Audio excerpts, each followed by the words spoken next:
Owens. I am the chair of the BioArbor Steering Committee. There are around a dozen of us who are on the BioArbor Steering Committee. They're listed on the slide here. You'll see folks with a green border around their badges. You're welcome to come chat with them afterwards if you have any feedback, any suggestions of topics. If you're interested in being a sponsor for BioArbor, come chat with anyone on the steering committee. But for tonight, I'm pleased to bring an exceptional panel together to talk about new strategies in our challenging regulatory environment. I want to start by acknowledging our sponsors. Most importantly, Brinks Hofer, who has consistently provided funding for BioArbor over our 5 years that we've been holding these events. We also get crucial support from both Spark and MishBio. Speaking of MishBio, Stephen Rapendolo is going to come up and make a couple quick comments. Thanks, Julia. Welcome, everybody. I just wanted to quickly highlight a few events that are coming up in the coming weeks. First, we've launched a new sort of monthly networking series. We're planning to hold a mixer kind of somewhere each month in the state. Next week is our first one, Monday night, 5 to 7 at Calibrate, which is right behind Hawthorne Suites on Green Road. So it's just an excuse to come drink and chat. So we welcome you to have there. Just go on our website and you can register there. More importantly and with more excitement is our annual business meeting is scheduled for for April 19th, next month. This is a strolling dinner. It's going to be over in Livonia at Schoolcraft College, but what's really cool, because this was not easy to pull off, is the keynote speaker, and the flyers are on your seats, is the White House Director for the Life Sciences and Biotech. And this is the guy who's kind of putting all the policy together regarding commercialization and innovation and workforce development in our space. So, and he doesn't get around very much, so getting him was really quite a coup. So I hope you'll come out. It should be an exciting evening. That very same day, we're going to hold the first ever Michigan BioTalent Summit. This is the first time where we're going to be bringing industry together with educators and workforce types to talk about what industry needs in terms of current and future talent needs. This is by invitation only, so if you have an interest, and I'm really speaking to the bio companies here, because we really want to make sure that there's a good representation by the bio companies. Come see me or give me an email or a call, and we'll get you set up. But that's going to be an exciting program as well. So that's it. Thank you. Thanks, Stephen. I do want to know, BioArbor has recently made a change. We're now having these events every other month, but continuing them throughout the year. Before we did them 10 months of the year in a row and then took a couple months off in the summer. We've decided both to simplify those of us who are organizing these events as well as provide a ongoing constant stream event year-round, that they're now going to be every other month going forward. Our May event listed here is going to be a particularly interesting one. It's going to be co-hosted with the University of Michigan Medical School Business Development Group. It's going to be held over at NCRC, and I know we do 1 or 2 events at NCRC every year, and they're a lot of fun to have there. Connie Chang is putting that together, and it's going to be discussing driving a genomics revolution through open source innovations. So note the date for that and make a point of attending. With that, I'm going to turn it over to each of our speakers to introduce themselves, go through a handful of slides, and we're going to make sure we have at least 15 minutes at the end for some questions. So as you have questions come up, please save them because we'll have plenty of time at the end.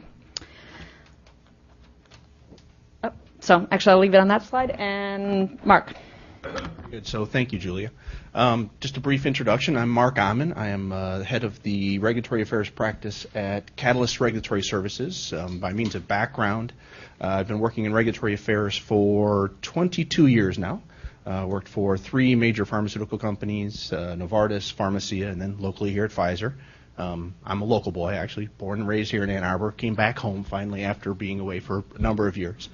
Left Pfizer when they closed down and joined United Biosource Corporation for 3 years as a consultant and head of that regulatory affairs practice, and left there last May to start Catalyst. We provide regulatory consulting services to a variety of companies, anything from small startup companies, many local companies, as well as large multinational corporations where we provide some staff augmentation services. So it's a wide variety of services focused around regulatory strategy. And I'll be talking a little bit about the regulatory environment from a pharmaceutical and biotech perspective. Thanks, Mark. I'm Jim O'Connell. Right now I run the Venture Center in the University of Michigan, which means that all the startups that come out of the U kind of come through my office. But my background is really med device. I worked for Stryker for a number of years and also did 2 startups here in town.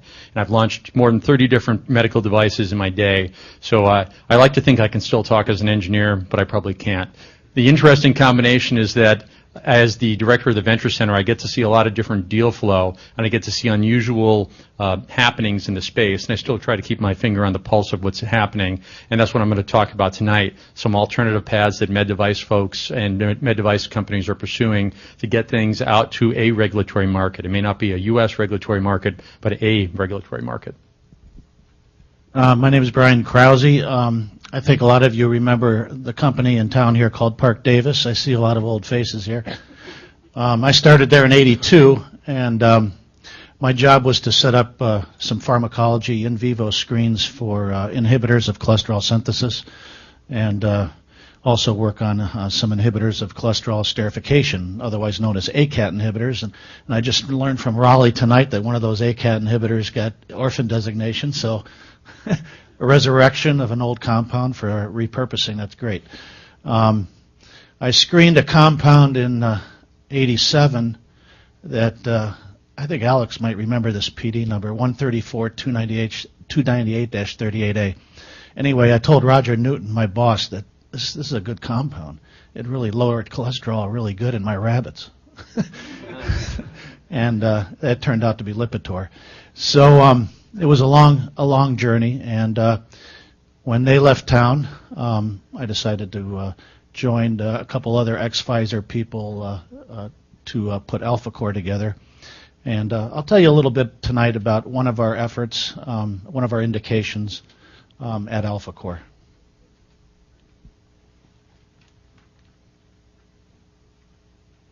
All right, so I get to kick things off this evening, talking a little bit about the regulatory environment that we're working in. And when Julia approached me, she said, "Well, Mark, I'd like you to give sort of an overview of the environment that we're working in." And sort of 2 things came to mind, and those are on this slide. Sort of the increasing focus or scrutiny on safety. Is the FDA becoming more risk averse? That's a question I get asked on a regular basis, almost daily. And the other thing that I think is very timely is talking about PDUFA reauthorization, talking about what kind of things are going to be included in the next round of the Prescription Drug User Fee Act. So those are the 2 things that I'm going to focus on. Certainly not going to be a treatise on these topics, but it's just high level to talk a little bit about what's happening in the environment. Oh, before I get started, actually, I wanted to get some sense of the audience here, because I know some people in the audience. Obviously, I know the people that are probably more pharma-oriented, but I know there's probably some device people and some academic-oriented people. Could I get a show of hands? We'll have 3 different categories.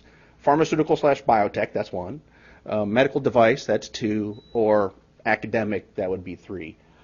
Show of hands for pharma and biotech. All right, that's around half. All right. Medical device. All right. And academic. All right, there's a minority of academic, so it's about 40-40-20, or actually probably 45-45-10, something like that. Okay, good. So if I say something that doesn't make sense in terms of, if I don't give a definition like PDUFA, that's something that I use in my everyday job on a regular basis. If I say something and I don't define it, please stop me. So what I think is useful is just to describe the background that sort of FDA is operating in. And I think there's a couple of very highly publicized events that have occurred in the fairly recent past, in the last 7 to 10 years, that have polarized the environment that we're working in. I mean, FDA has always focused on safety and efficacy. There's been no change in the overall mantra of what they're looking at. But I think there's been a couple of examples where there are products that have been approved, and only after they're on the market, there have been some pretty substantial safety events that have occurred. And I don't need to go through, I'm sure, most of these for people here in the audience. I'm sure you'll understand the basic background. But Vioxx, obviously the cardiovascular risk associated with Vioxx that led to its withdrawal from the market, and that's arguable whether that was really the right move. I'm sure there's some people that feel strongly one way or the other about that. Tysabri ended up having a small number of cases of progressive multifocal leukoencephalopathy in patients with multiple sclerosis. This is a really remarkable drug in terms of treating patients with MS, but a pretty profound adverse event, was withdrawn after only 4 months of being on the market. Thankfully, for the MS population, this product was actually able to be reintroduced once they put a risk management program around it. Antidepressants, there's been a lot of discussion in the lay press about antidepressants and whether there's some risk that they are actually increasing the rate of suicide or suicidal ideation, predominantly in adolescents and young adults, maybe to a lesser degree in older patients. That led to some pretty substantial labeling changes, also led to recommendations that perhaps, it's led to a lesser utilization of antidepressants in children, which is actually now perhaps leading to other problems. So there's a lot of concern about whether that was really the right thing to do in terms of changing the labeling about that risk. There may actually be an increase in risk of suicidality for patients who don't take antidepressants. So there's a lot of argument around that topic. Avandia, more recently, so this is in the last year or so, cardiovascular risk, heart attack. Drug was actually removed. Well, no, actually, it's not removed from the market because the FDA stated that the cardiovascular risk data is not definitive. However, there is a very elaborate risk management program in place, and basically the drug is limited to use in patients who cannot achieve control on the other medications that are available, including an alternative medication, pioglitazone. It's kind of unprecedented to have labeling that basically says you should try everything else before you do this one. So just keep in mind that the FDA had to certainly feel very strongly about the safety risk in this case. And the reason I bring up these examples is that these are the examples where FDA is asked to justify the position that they took originally in putting these products on the market after the fact. Product is out in commercial distribution, something pops up, and somebody says, FDA, why didn't you know about this first? Why didn't you prevent this drug from coming on the market? They get asked that not just by patients who have had some adverse events, but also they get called into Congress and have to defend their position. And so with this as a background, you need to understand that FDA is having to walk a very fine line. And I'll get back to this in a minute, but what you need to recognize is they're walking this fine line between trying to make sure that the medications that go out into commercial use are appropriately safe, but not stifling innovation and preventing important new medicines from coming out. So it's a very delicate position to be in, one that I certainly wouldn't necessarily want to find myself in, but so I can appreciate where they are. Just to give you an idea, there's certainly lots of headlines like this. I just found a couple of them quickly as I was looking on the internet. Risk-averse FDA likely to be a hot topic at the Bio Convention. This was just from last year. And there was a particular session on getting approval of drugs in the ever-increasing risk-averse world. I don't think that things have changed so dramatically. I think FDA is still an active partner and wants to get important new medicines out for unmet medical needs. I think the challenge that they find themselves in is trying to strike that balance between, what is a reasonably safe product, and that also is very dependent upon what it is you're treating. If you're treating some dermatologic condition that just doesn't have any major medical consequences, their burden of evidence for safety is going to be very high. If you're treating something cancer refractory to all other agents out there, that's a completely different story. And that's always been true, but I think the pendulum has swung in the direction of them being a little bit more risk averse than they have in the past. One example that I think is useful in terms of illustrating what I think some would argue is an increasing risk-averse environment is the one for Orexogen for Contrave. As background, if you don't know Contrave, it's actually a combination of two products that have been on the market for more than 20 years individually. Bupropion, which is actually a product that's been widely prescribed as an antidepressant and also used for smoking cessation, as well as naltrexone, which is for treatment of alcohol and opioid addiction. They're combining these two agents together with the hope that they actually have some benefit in terms of treatment of patients with obesity. The NDA was actually submitted for this product back in March of 2010. The original submission actually included a pretty robust safety database. They had more than 4,500 patients. They received a complete response from FDA in January of 2011 that stated that there was incremental CV safety data needed. And one might say, well, wait a minute, why do you need incremental CV safety data? The products have been on the market for 20 years each. Don't we know what these things do? And I'm just going to leave that as a question. I don't have a good answer. So, what I think is illustrative is understanding sort of the nature of what FDA was actually asking for. Orexogen understood that they probably need to do a cardiovascular safety trial, and they proposed one that was on the order of magnitude of somewhere between 12,000 and 15,000 patients over a several-year period. They were going to have an interim analysis after about a year or 18 months. I don't remember the specifics. They made that proposal to FDA. FDA came back and said, no, I think we need something that's more on the order of about 60 to 100,000 patients. Yeah, I've never seen numbers that high in terms of. What does that mean in terms of dollars? I have no idea. It's in the high tens of millions, I would guess. 600. It's about 10K a patient. Yeah. Up to $1 billion. Okay. So. Study, you're probably looking at closer to 30 to 40,000 patients. Suffice it to say, it's a very large number, and one that probably most companies wouldn't choose to pursue. So if they were really held to that standard, I think they would probably say, all right, we're done, we're walking away. And I think they effectively did say that. They stated publicly that they were going to go and take this to dispute resolution, and if that wasn't a way of resolving it, that they clearly couldn't progress this. They did have a meeting with FDA in September of 2011. I didn't have time to dig into whether it was actually via the official dispute resolution process, but I suspect it probably was. And FDA did make some concessions and did come back and say, okay, well, if you do an interim analysis and it meets the specified criteria to exclude an unacceptable increased risk, the drug could be approved. So they agreed that an interim analysis of, I forget how many patients, but at the bottom I have here, they expect that the entire study now with some negotiated parameters around it would be less than 10,000 patients. So they were able to make some progress.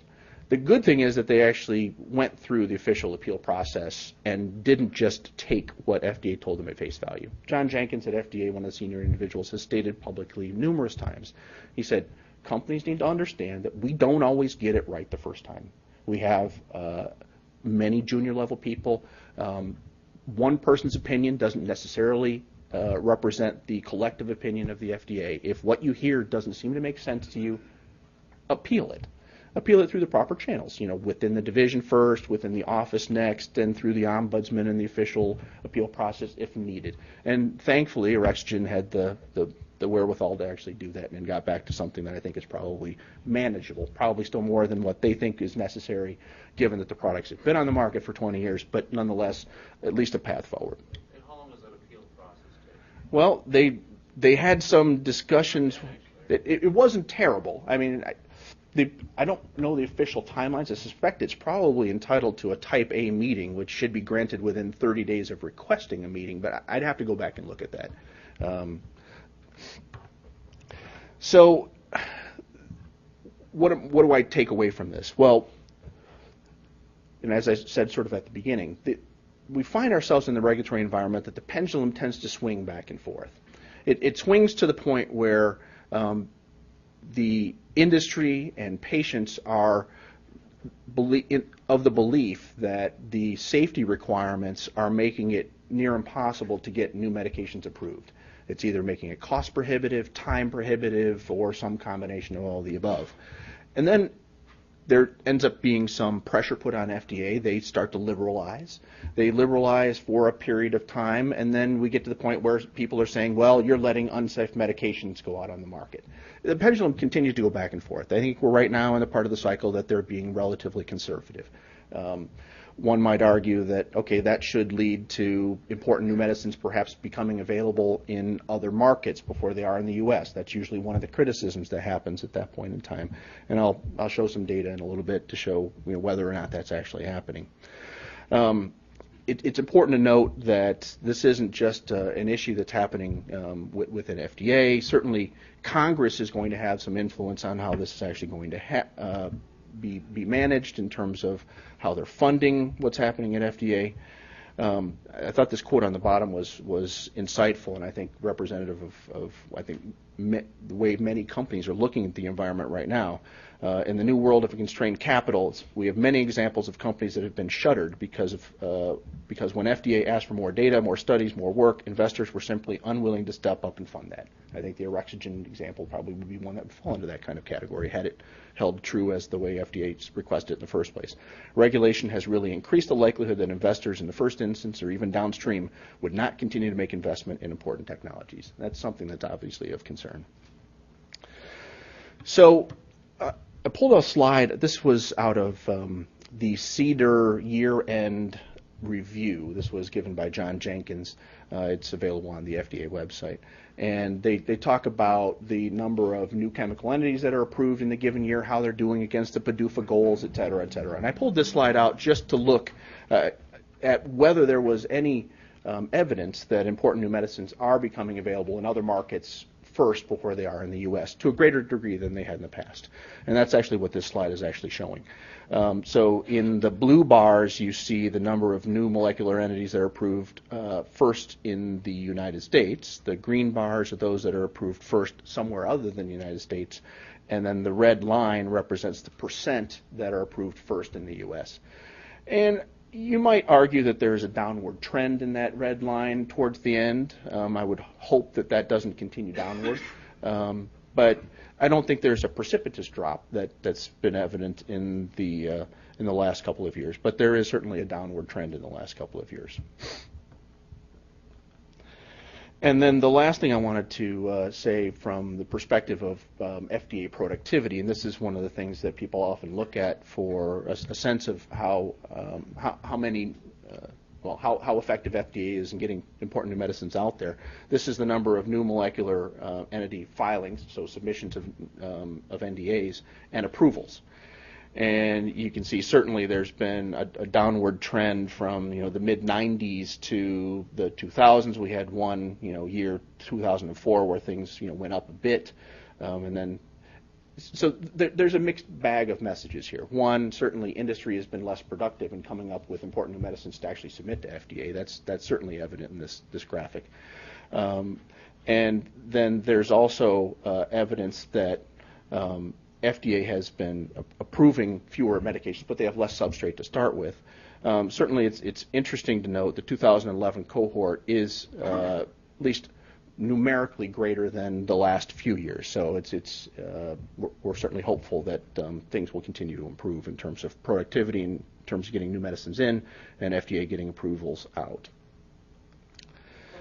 Yeah. What's the trend in terms of biologics? I don't have the numbers, and actually, let's see, can I go back here? I think this is actually includes biologics and small molecules. So I don't know what the split is in this in terms of biologics versus small molecules. Recently, biologics are trending up as opposed to down. I certainly would say that if you look over the last sort of 5 years, the proportion of new chemical entities approved that are biologics, I would guess, has increased as a percentage. Yeah, I would certainly expect that. Monoclonal antibodies and other large molecules have been, I think, a larger proportion. Yeah.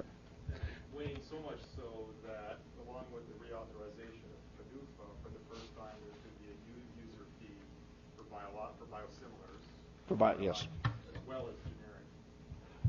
Yes. And that's actually, so the one for generics is actually at the request of the generic trade industry. I mean, there's been a lot of infighting as to whether that's the right thing to do. But if you go and look at the historical trend in terms of timelines to get new generics approved, there's been an increasing timeline for getting those new products out. And so I think they're looking at the success of the PDUFA regulations in the U.S. and saying, well, we're willing to kick in some money if you can hire some people to get these products approved more quickly in following on the success of PDUFA. So the fees don't balance the budget on the other end of the spectrum somewhere to keep someone reelected? Well, the interesting thing, so, the industry has always said that they're willing to kick in money to improve the timelines to get new products approved, but that can't be with Congress then siphoning off all the other money, and that we're basically just underwriting the cost of running FDA. It has to be incremental so they can actually hire more people, because otherwise we don't derive any benefit. And so far, I think we've been very successful in actually doing that. If you go and look at the numbers, and I don't have them here, but FDA has grown as a result of getting additional user fees, and I think they have estimates in the generic drug user fee. I forget what that thing's called, like GDUFA or something. There are estimates in terms of the number of people that FDA is going to hire in each of the successive years after that is enacted. We're crossing fingers that actually happens. The truth is that the FDA's budget that is allocated to them from the Congress has not gone up. It has not gone so up, the right? Yes. share of budget that's financed by industry Has completely increased. Yeah, that's absolutely correct. 70%. Yes, yes. As a percentage, it has gone up. They have not pulled all of it away, so it is the FDA's budget is increasingly going up. But you're right, the percentage that's underwritten by industry has increased, and that also creates some questions from the perspective of bias. You know, is industry biasing FDA because we're paying for industry for additional reviewers, et cetera, et cetera. That's a topic we could spend a whole day on. Just to sort of summarize the sort of the landscape there, I think there's a number of trends that are worth noting here. Many of the new molecular entities approved in the calendar year 2011 were actually breakthrough therapies for patients and represent a significant advance in terms of both for patients and for public health. Numerically, almost a third, actually a little more than a third of the new molecular entities were actually the first drugs approved in their therapeutic class. So that there's some innovation notable in the cohort from 2011. Two are novel targeted cancer drugs based on biomarkers. So I think that's going to be an increasing trend as well as companion diagnostics. I think you're going to see an increase in that trend, moving towards personalized medicine perhaps. Half of the new molecular entities approved in 2011 received priority review. That's certainly encouraging from an industry perspective that FDA, once they designate something for priority review, there's a greater chance that they're going to get approved in the first cycle, as well as when you have a priority review, it has a target of 6 months instead of 10 months. You'll see a little later that the FDA's a little bit concerned about trying to meet those timelines, so they're going to pad that by 2 months, so we're probably going to be seeing that drag out a little bit further. 14 of the cohort had actually fast-track designation. It's the highest number ever in the history of the program. 11, this is interesting, 11 of them are actually approved for rare diseases, and this has been an interesting trend. We're seeing a number of products approved for rare diseases where I think large pharma historically has not been making heavy investments because they're not commercially as interesting as some of the other disorders. Nearly a third of them were actually submitted by emerging companies, and the definition of an emerging company is one that doesn't yet have a marketed product. So there's a diversification in the pool of companies that are actually sponsoring these drugs. And I think that last bullet goes hand in hand with the one above it, that you're going to find smaller companies registering products for some of these rare diseases. I'm going to go through this stuff fairly quickly for the sake of time. PDUFA 5, I just want to give you a high-level overview of PDUFA 5. There are a number of elements that are changing the regulatory landscape there. There is a review program for NDAs. Actually, this is just an intro slide. I'm going to skip through this quickly and go to the detailed one. We're enhancing regulatory science and expediting drug development, which includes things like meta-analyses, biomarkers, use of patient-reported outcomes. There is elements in there for enhancing benefit risk assessment, obviously an important thing for approval of new drugs. There is further optimization of the drug safety program that's trying to standardize some of the REMS, or risk evaluation and mitigation strategy programs, and also the Sentinel initiative, which is looking at monitoring of adverse events. There's some electronic submissions components, and then there's some other issues with regard, those are more administrative in the last couple of bullet points there. I don't have details on all of them, but I picked out a few. The review program for new molecular entity NDAs and original BLAs, FDA recognizes that there is a need for additional communication with sponsors of new molecular entities, and they are proposing to have more formalized pre-submission meetings mid-cycle, meaning during the course of the NDA review communications, and also late cycle meetings. And as I alluded to before, they're recognizing there's a challenge in being able to get new molecular entity approvals done in the regulated timelines, 10 months for standard reviews and 6 months for priority reviews. They're now proposing that the clock starts after the 60-day filing period, so they're building in effectively a 2-month buffer. That's what their proposal is. Keep in mind that this is a proposal to Congress that is still to be approved, and we won't know if that's officially approved until about September. Development of drugs for rare diseases. FDA is they're going to develop guidance in terms of trying to facilitate development of drugs for rare diseases, increase outreach, et cetera. Enhancing the risk-benefit assessment. They want to develop and implement a plan to integrate a risk-benefit framework in the drug review process, including having public workshops talking about how best to optimize that. Use of patient-reported outcomes. This has been a topic of much discussion over the course of the last decade, if you will. They're trying to enhance the methodology around use of patient-reported outcomes in clinical trials, including discussion of how to utilize them during the IND period in consultation meetings. And they also want to collect information from the public in terms of how to standardize some of these things and validate those particular measurements. They want to enhance the acceptability and the methodology around meta-analyses. I'm not going to go through that in detail. They also want to standardize some of the risk evaluation and mitigation strategies. This is a system that's been in place since about 2007, where they put formal processes in place to control the distribution, prescribing, et cetera, of certain drugs that have defined risks to protect the public. And they're trying to minimize the impact on the prescribing population, the practitioners, as well as on the patients, trying to standardize things to the extent possible so they don't have to learn a new system every time a new drug has a REMS put in place. Sentinel Initiative, they continue to try and advance their methodology in terms of post-marketing evaluation of safety signals. And this is just to wrap up the next steps. They have already transmitted the final recommendations to Congress, and it must be reauthorized by Congress by September 30th, which is the time that the existing PDUFA for sunsets. So that's a quick overview of PDUFA and the regulatory environment. So with that, I'm going to turn it over to Jim.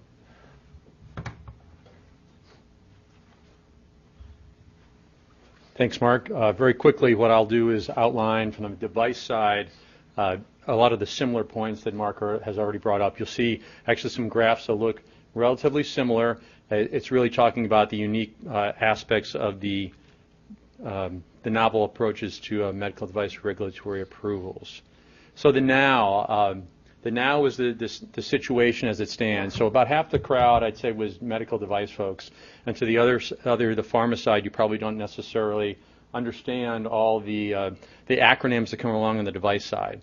So we have PMAs, pre-market approval, and that's one way you get through novel science. And the other side is an exception that was intended to be a grandfathering of devices prior to 1976, and that's the 510K paragraph that addresses things that, in theory, the science and technology and the operative end of those devices existed prior to 1976.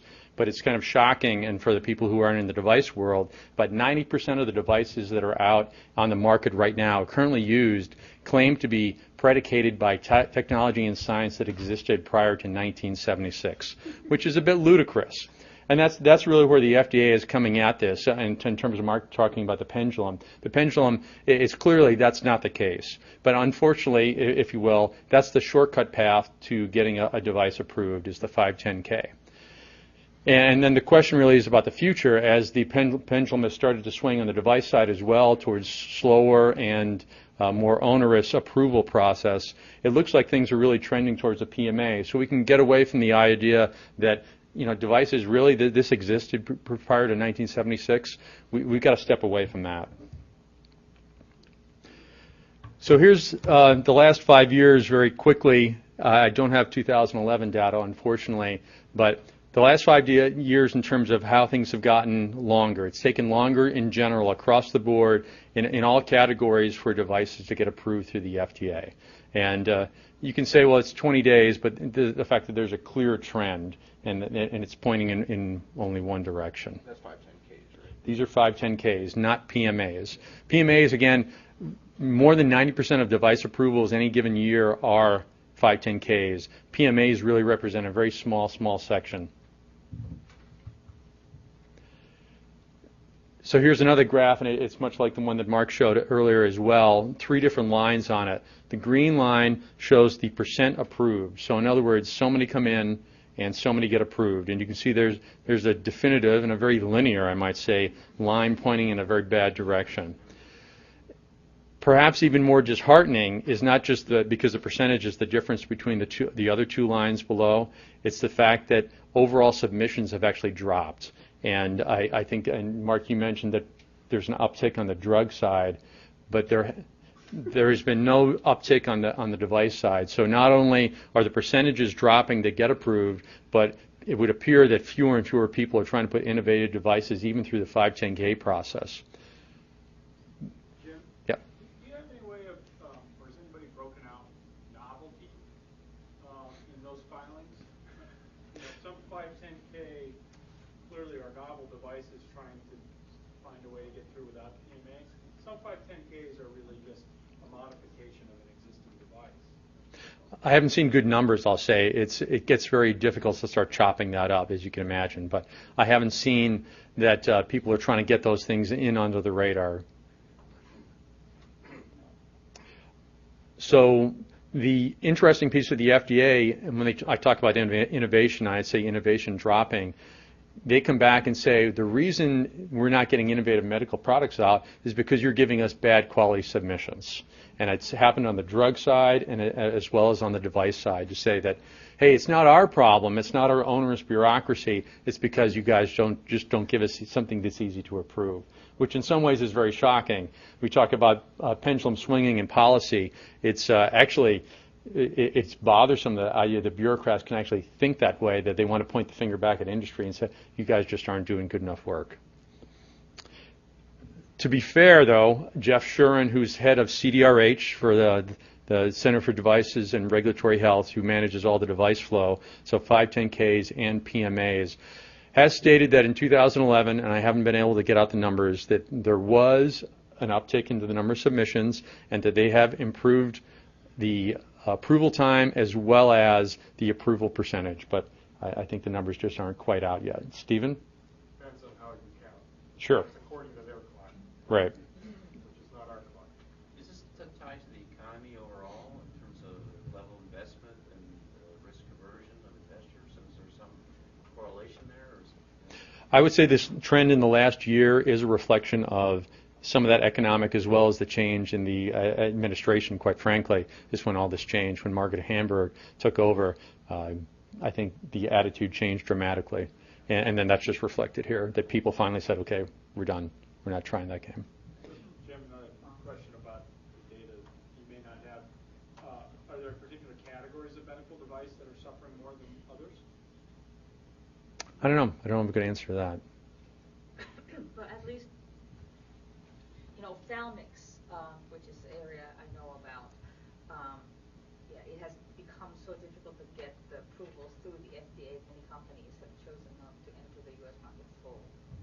So the regulatory, you know, paradigm is very different in Europe and elsewhere. So that's where they both file first and sometimes stay. Which is exactly what this topic is about this evening, is that there are alternative paths that I would say companies are being forced to go down, and I can speak to that later.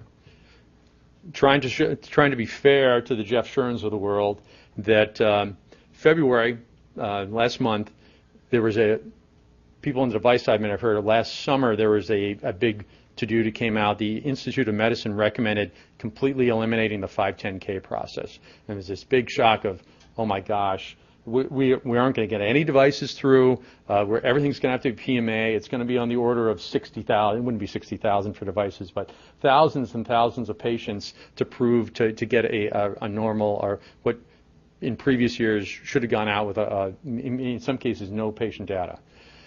So the FDA has said, you know what, we're not going to pursue that. And also, I'd say that, like I mentioned, numbers are improving, and that Jeff Shuren, having met the guy, he is trying to improve things and speaks to putting it in regulations that will allow people to quickly get through where safety and efficacy are not an issue, but at the same time protect patients. So whether the pendulum has started to swing back the other way or not, whether there's been enough pressure from industry, I'm not sure. The graph sure wouldn't indicate that, but we'll see. We're hearing from some people that the agency is asking for more extensive preclinical safety testing and is also examining those packages much more closely than they used to. Are you seeing that as well? So I guess I can't speak currently to that because I'm usually on the front end of that, and it's happening out more on the investor side of things. But there may be somebody in the audience who might be able to address that. Yeah, that's what we're hearing across the board. To your point, and to David's, there are studies that I can point to you where all the breakdowns are and things like that. And on average, in the medical device space, it's taken twice as long here versus Europe. And that's certainly become an alternative strategy rather significantly now for big companies, small, but both in the device and in the pharma space.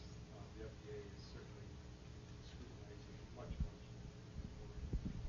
And it doesn't look like that trend is going to, they're going to pull back from that anytime soon. So, Mike, I haven't seen that specifically, but do you have any specific examples are they different kinds of studies, longer studies, bigger studies? What is it that they're asking for? It's more anecdotal from some people that are doing stuff, and they used to say, all right, I checked all these boxes, it'll go through, and now it's coming back to them saying, I want this and I want that, and less of a process and more now. I want to do actually more like a drug program where they make you defend components as opposed to more of a checklist. Yeah, the other thing I've heard for some spaces, big push towards evidence-based approval. Show me that this new device works, not just that it's safe and it's made out of the same materials that people have been using for the last 30 years. Show me that actually makes a difference in the patient. And that, unfortunately, that space I think has gotten itself into its own trouble and maybe is affecting some others. But a big push for evidence-based medicine on the approval side, not just the reimbursement side. I want to pass it on now.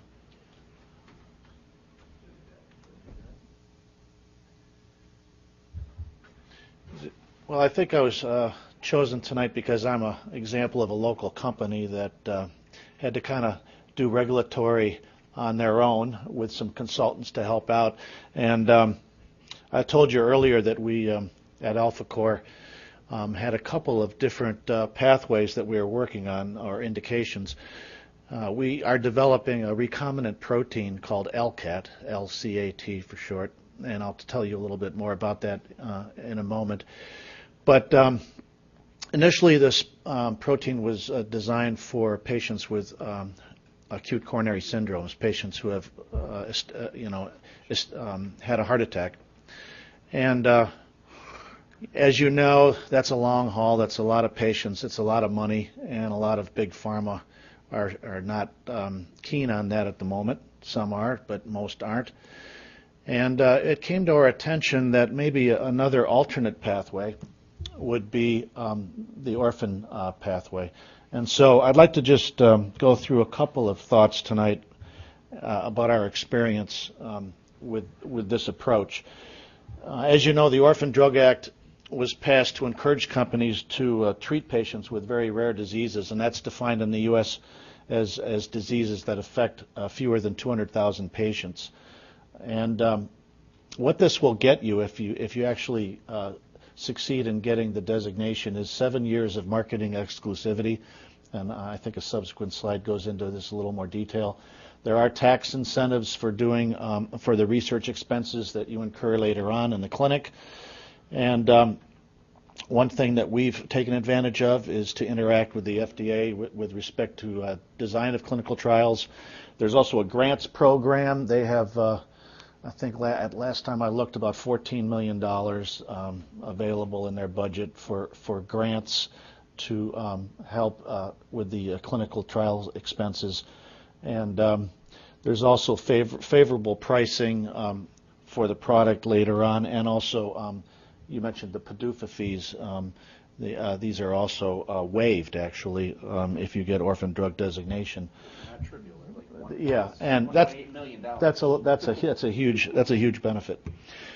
This is my bar graph. It's probably harder to read, but there's really only a couple take-home points here, and that is, as shown in red, there really haven't been that many orphan-designated products that have received market approval, and this is a small percentage of the actual products that have received designation. I wrote down the actual numbers because nobody can read that bar graph, but in 2011, there were 306 applications received, 199 granted, and only 26 approved for marketing. So I guess that means there's a lot of people out there who can say, yeah, we have orphan drug designation for our product, but we're not in the clinic yet, or we are, but we're still a long way from marketing the product or submitting an NDA and getting it approved. But having said that, it still has been a very successful program. It's addressed a lot of unmet needs, and importantly, a lot of these orphan diseases are in children, and we've seen a lot of heart-wrenching examples of patients in the pediatric space that are not properly addressed with respect to therapeutic options. This goes into a little bit of a comparison of the U.S. with other countries. The U.S. was the first to establish the orphan designation program among the countries listed. Everyone defines it a little bit differently, but as I said, in the U.S., it's diseases that affect fewer than 200,000. Market exclusivity is actually better in Europe, which turns out to be good for us, as I'll mention later. We have tax credits here, but it's not present in all of these areas. Some help with research grants and protocol assistance, some don't. But I think the overall goal is the same, and there's a lot of effort now to have workshops helping people to put together these applications. I attended one in Minneapolis last year that helped us, actually 2010, that helped us put together our first application. Since then, we've written 3 of them, and it's probably the easiest thing you'll ever do with respect to the FDA. It's really remarkably simple, and they put you up in a hotel, they walk you through it. The application itself is like 6 pages or 7 pages, and you get to talk to the FDA staff, and within 60 days you got an answer. If I could just interject one little case study on the orphan drug application. So FDA has workshops where they help people, as you're just describing. I actually got introduced at a RAPS meeting, Regulatory Affairs Professional Society meeting, last year to a woman who has a child who actually has twins with an ultra-rare disorder. And she found, by doing some searching, she has no medical training whatsoever, discovered this agent she thought had some benefit for her children. She actually filed an orphan drug application out of her kitchen by herself. She has no medical training whatsoever. So it's not like anybody can do it, but just about. Yeah, it stretches the definition of sponsor a little bit. Yeah, absolutely, it does. But yeah, there are some impassioned people, and none more than the mothers, I'm sure. This is the disease that came to our attention. As I said, we started out, and we actually have an active IND for treating patients with heart disease, and we hope to be treating patients very soon for that indication. But on the other front, there's patients who completely lack this enzyme. All of us in this audience have this enzyme in our blood called LCAT, and it's responsible for converting unesterified cholesterol to cholesterol esters, which is the major cholesterol form in your bad cholesterol or your LDL. And there's a world of evidence I won't go through suggesting that this enzyme is important for getting cholesterol out of tissues and to the liver where it can be metabolized and excreted. So if you don't have the enzyme, you accumulate cholesterol in tissues, arteries included. But it turns out that the major problem they have is the accumulation of the LCAT substrates, free cholesterol and phospholipid, in the kidney and in the eye, in the cornea of the eye, and other tissues as well. But these are what the ophthalmologists first see. These are what the nephrologists first see. The atherosclerosis is not as great as you would think it is because they also have a low LDL level. But many of them still have early onset atherosclerosis. And the green circle on the bottom is just a snapshot in time of a population in Italy. Right now there's about I think up to 19 families in Italy that have this disease, familial LCAT deficiency. And if you look at all those patients combined, all of them will have corneal opacities. Most of them will have anemia and proteinuria. The red blood cells also get chock full of cholesterol, so that causes problems. And then later on, you'll see patients with end-stage renal disease. Many of them go on to get kidney transplants. Many are on dialysis. And so there's a truly unmet need here. And we were fortunate in the sense that we're doing our clinical trial for cardiovascular at the NIH, and it turns out that the same guy also is seeing patients with FLD. And he said, look, you got the enzyme. You want to supplement people with heart disease with the enzyme to get rid of cholesterol. Well, what about these patients over here who are born without the enzyme? I see them on a regular basis. He has 10 of them, I think, at the moment. Why don't we try to treat them as well? So that's how this whole orphan thing came about. And it's not really unprecedented. You all are familiar, I'm sure, with the lysosomal storage diseases and the products that are out there for enzyme replacement therapy for these diseases. And Bill put this slide together. He's our business guy. And it's always, I think, instructive to compare what you want to do to what's already out there and what are the similarities. And Fabry's disease is, I think, a good example because they're also lacking an enzyme that's involved in lipid metabolism. And if they don't have it, they end up accumulating lipid substrates, in this case, a complex lipid called GL3. In our case, in FLD, we accumulate LCAT substrates, cholesterol and phospholipids, so they're pretty similar. They also have the same age of diagnosis, onset of the disease. Kidney disease, as I mentioned, is found in FLD. It turns out that in Fabry's disease, they also have kidney disease, probably, again, because the kidney's getting clogged up with all these lipids, and many of them die prematurely. There are therapies available. Genzyme, Shire have drugs out there, enzyme replacement therapies for Fabry's disease. We hope and think that our recombinant human LCAT, which we've got GMP material for, will be perfect for ERT. In fact, our enzyme is in the bloodstream. It's not in the lysosomes within cells. We can target it directly to the bloodstream. And there are other advantages as well. We've published the fact that we can give it subcutaneously, for instance, which is unique among ERTs. So we're really enthusiastic about it. We, like the Fabry people, have tested it in LCAT knockout mice that have no LCAT and are a good model for FLD. It works well there. So that certainly helped in getting the orphan designation and getting also the attention of some potential partners.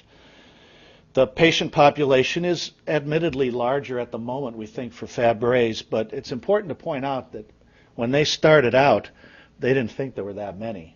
And then when the product launched, all of a sudden these patients are coming out of the woodwork, if you will. I think there's increased recognition. Certainly education helps.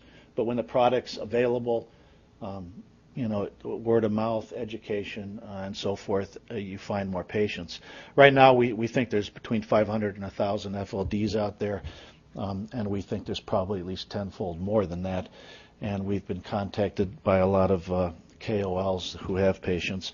The sales, I don't give much thought to this, not as much as Bill anyway, but it's still quite significant. It's not trivial what I think we could make in terms of sales. So I think at least with respect to Alpha Core, the little company out on Jackson Road with 5 people, Parkland Plaza, yeah.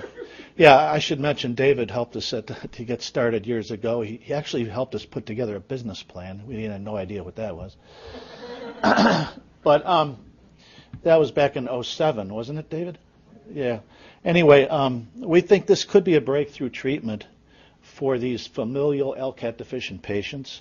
No current therapy exists. There's a relentless decline in kidney function, so they end up with transplants and dialysis, and it's pretty nasty. As I mentioned, there are some advantages in the sense that it's an extracellular enzyme that we're replacing. We don't have to target lysosomes. I already mentioned that the KOLs are interested.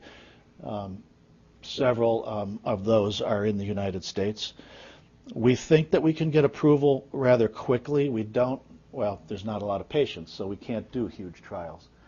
But I think with respect to approval, if we do trials, multi-center trials here and in Europe, we probably could get together 40 or 50 patients and get approval based on that information. It was discovered in Scandinavia, so there's a lot of patients still in Europe compared to here. And believe it or not, even though it's a small population, we've had potential partners come up to us and say, this is really interesting. We want to get in the orphan space. We give lip service to it. We were looking at a couple other opportunities, and we really like what we see. It's a little bit kind of de-risking for them. I wouldn't say it's a slam dunk or a no-brainer, but it's darn close to what compared to other approaches. I mean, you're replacing an enzyme that these patients lack. It works in animals that don't have the enzyme. I mean, that gives some potential partners a lot of comfort. That it's not a big stretch for them to realize you might be able to prevent the kidney disease in these patients. Real quick, for those of you not familiar with orphan designation, what does it mean to have designation? The sponsor has identified as a disease that the FDA believes is in fact an orphan disease. So you've got evidence to prove it's less than 200,000, and you can look up all the references, and that's what we did. There's some reason to hope the drug will have a favorable effect, and much of that can be the result of clinical trials or even preclinical trials. And it also means that the FDA grants you provisional entitlement to the financial incentives available under the Orphan Drug Act. So you have the potential to take advantage of all the things that I've mentioned earlier. What is not meant by orphan designation is important too. It does not mean that the FDA has considered the clinical effectiveness data yet, or that the drug is available for compassionate use, or that a marketing application is imminent, or that a submitted marketing application will receive priority review. It doesn't mean any of that. So, you'll see a lot of companies that say, we've got orphan drug designation, it's on their website, but it doesn't mean any of this. They still have to follow the rules and get the data. Because there's fewer patients out there, it might be a little easier, but there's a lot of things it doesn't mean. I told you I went to one of these workshops. Really, the guts of that application is threefold. One, what's the disease?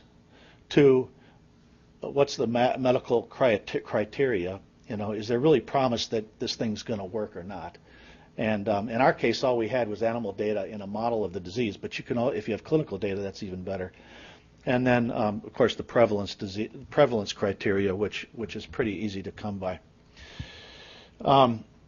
Here's there's also a possibility of getting a subset of a disease instead of just a one finite disease. So there's some examples that they give that will not fly, but there are some that will fly. So a drug to treat pruritus among people with cutaneous T-cell lymphoma, no. That's not gonna, that won't get you a designation. A drug to treat renal cell carcinoma among those refractory to first-line treatment, no, you won't get designation for that. But if you have a drug like a monoclonal antibody against a surface antigen found in only a rare subset of breast cancer cases, yeah, they'll consider that. Or a chemotherapeutic drug to be used only for stage 2A to 4 melanoma, yeah. Or a drug for people with hypertension above this level, yeah, I think you'll get that as well. So it's not all subsets, and they carefully look at that, but they are willing to look at subsets, which is also important. And lastly, with respect to timing, if anyone in this room is interested in pursuing this, and I know Raleigh already, as I mentioned, was successful recently, they recommend that you file as soon as possible, and more specifically, file as soon as you have the promise that this stuff is going to work, and you have the prevalence data. So in our case, we filed right away as soon as we got the mouse data in collaboration with the NIH. The decisions take about 60 days. A majority are granted. And what's nice, too, is that if you get turned down, it's no big deal. They don't hold it against you. It's non-prejudicial. You can always amend the application. And I'm told, and I'm waiting, that it doesn't take as long the second time around. So there's also one thing I wanted to mention about rare disease There's some drugs out there that are already approved for a common disease that can get orphan designation. And they just published, Tim Cote, who was the guy at my workshop, just published this data. And they divided these repurposing compounds or drugs into three groups. And as you can see, most of them are orphan designated products with at least one marketing approval for a common disease, but there's also other categories as well. So there's some overlap. It is possible to have both, that you would have an orphan designated product that also is good for a common disease. So with that, I'm going to close. And I'm not an expert on this, but I'm learning quickly, and I think AlphaCore is one example of how you can really benefit from taking this route. So thank you very much. Thank you. So I think we have time for a few questions. I know people have entered. That's fine. Oh. No, go ahead. No, I was just going to say we have time for a few questions. I know people have asked questions along the way, but if there are additional questions on presentations, we would certainly welcome them. I'm going to ask a question real quick. You mentioned that drug that was composed of two drugs that had already, yeah, but wasn't there was also another company, Vivus? Yeah. They had a drug called Anexa, which for obesity, it was a combination of phentermine and topiramate, so an appetite suppressant and an anticonvulsive. And they were approved by an advisory committee in February. So I don't know if anybody plays around with stocks, but I saw these two companies and I said, they're very similar. They both are putting two old drugs together to make a new drug for obesity. And I thought both of them would get approved. And I was just wondering if you know why that one was approved and the other one wasn't. Yeah, I honestly don't know. I don't know if there's anybody here who knows some more. I've been following that, and It's really interesting, I think. that was a really long pathway to approval, though. It's been in the regulatory process for about, I'd say, 4 or 5 years. Was it? They didn't get it approved the first time. They didn't? Okay. They had to come back with another study. So maybe there's hope for this one that you mentioned, right? But they're really anti-obesity drugs. Yeah, they've got to. The bar is very, very high with them. Well, one of the arguments that went against, or actually there's a third company that has a novel molecular entity in obesity, and all those three have been, bouncing to FDA Right.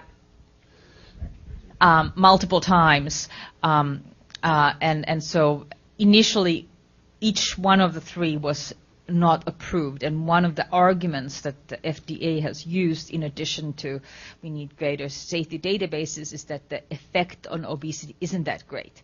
So it's 5 to 10 pounds, 5 to 10% of the body weight, and FDA's concern, and they've actually publicly said this, has been that obesity is so prevalent that and many of the people who are obese, that is their only problem. So they are holding a very high bar for safety in order to justify the really mediocre efficacy results.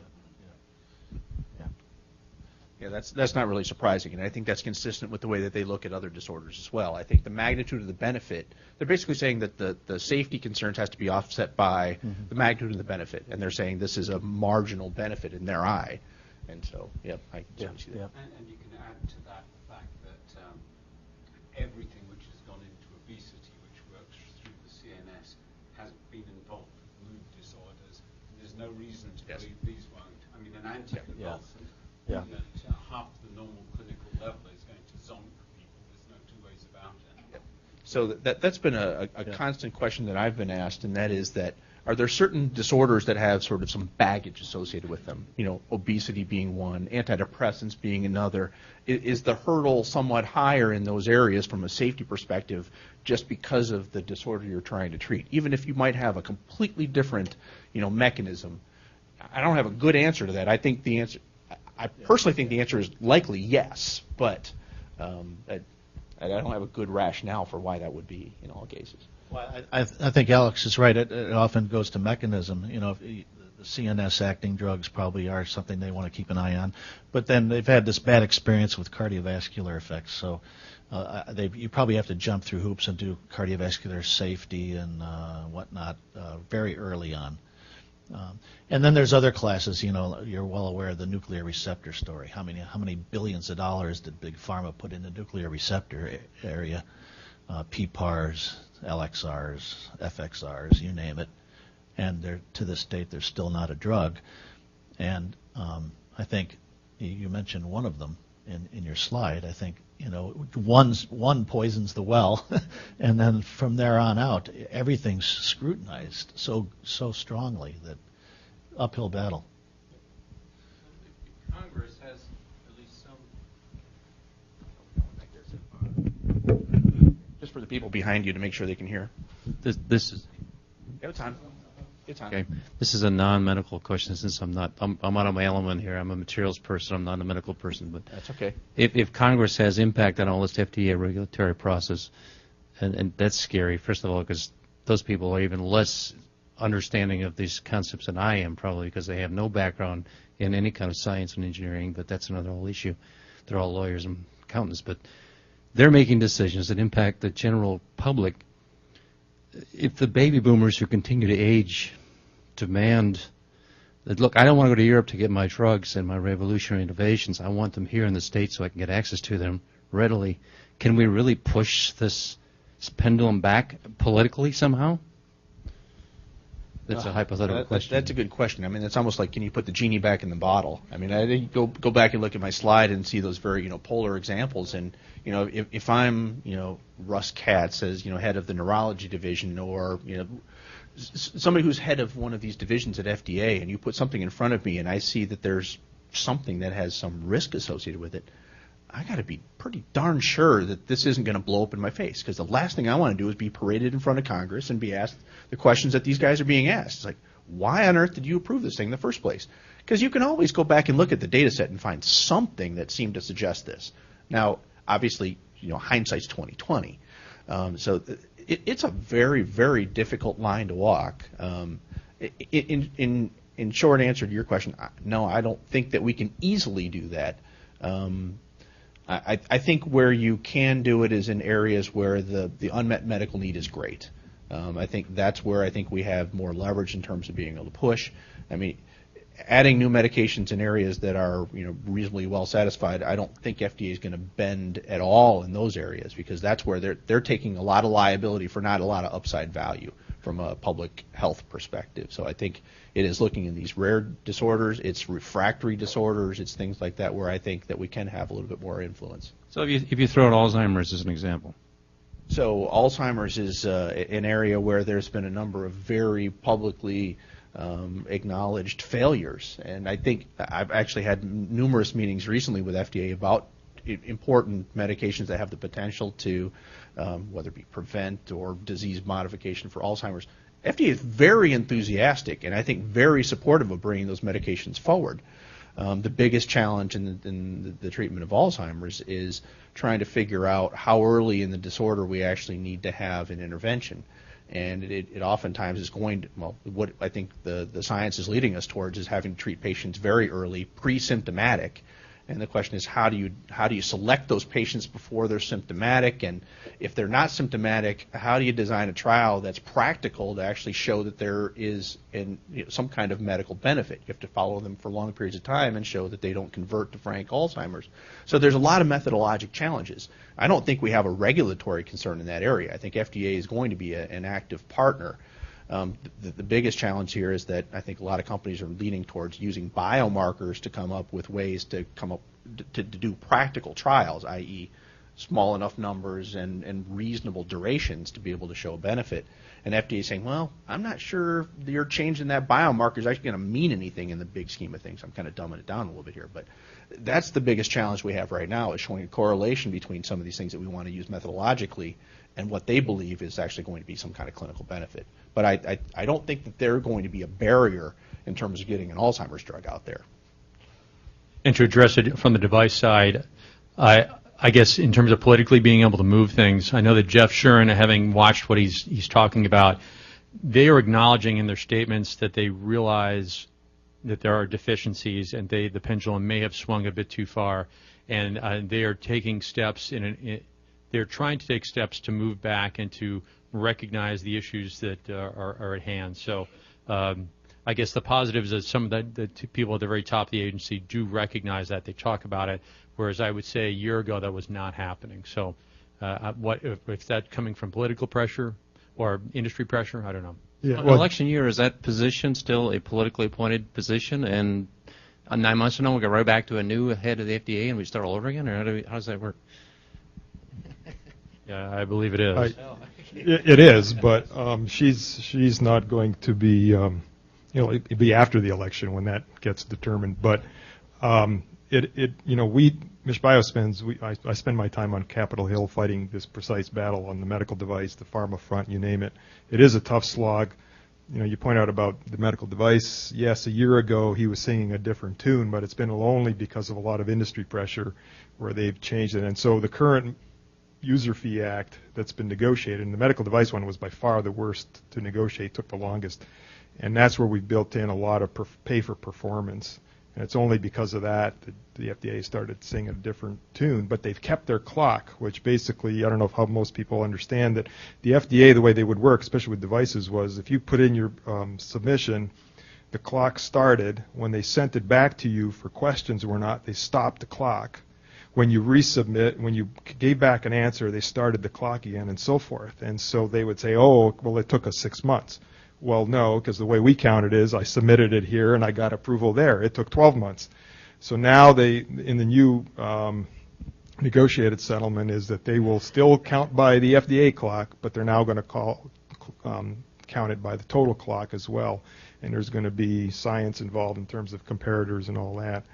But it's going to be a tough slog to get it through. Fred Upton in Michigan, west side of Michigan, heads up energy and commerce. It's all up to him as to move it through. He's very aggressive, but it's an election year, and so it behooves all of you, quite frankly, to get in touch with your lawmakers because they'll listen to lobbyists, but I'll tell you who they listen to most is folks like you and I because we're back in their districts and the businesses matter. So get on the horn with your congressman.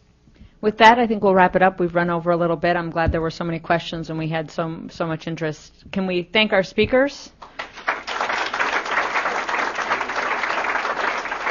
And please join us next event, May 9th, at NCRC for a really interesting topic.